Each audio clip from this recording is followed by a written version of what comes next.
Alan Peter is the last person on earth who should tell human rights organizations and human rights defenders what to do in the arrest of former President Duterte.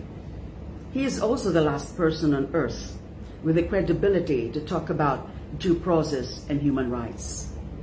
Wala kang karapatan, Alan Peter, para pangaralan kaming mga tumayo at lumaban para sa mga Pilipino sa ilalim ng rehimen ninyo ni Duterte. Habang kami ay lumaban, walang awa ninyong pinagpapatay ang libo-libong mga Pilipino kasama ang mga sanggol at mga bata. Alan Peter's defense of the EJKs and the drug war is well known.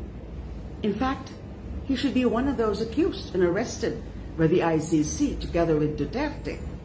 He enabled, encouraged, and goaded the deadly criminal enterprise that was the summary execution of poor Filipinos in the name of a fake drug war. Puro due process at human rights ang nalalaman mo ngayon.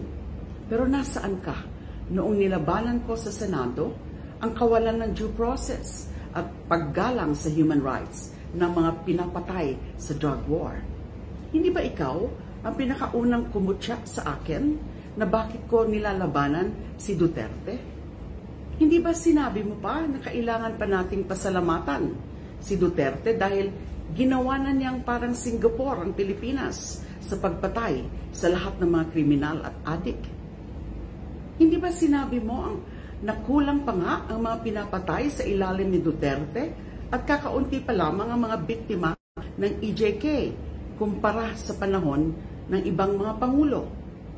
Hindi ba ikaw ang pinakaunang lumapastangan sa aking mga karapatan at kumalimot sa due process sa pagkatuwa mo sa pagka-aresto ko dahil sa mga peking kaso na nagawa-gawa ninyo? Asan ang due process noong tinawag mo akong spokesperson ng mga drug syndicate? Noong panahon na pinapatay na lamang sa kalsada ang mga addict at pusher, nag-ingat ka ba bago ako tawaging drug lord dahil baka bigla rin akong patayin na walang due process? Huwag kang sinungaling, Alan Peter. Sa totoo lang, wala ka naman talagang pakialam sa due process at human rights hanggat hindi ikaw at si Duterte ang biktima. The true test of standing up for due process and human rights is when the poorest and lowliest of Filipinos have been oppressed and you fought for them. Where were you during that time?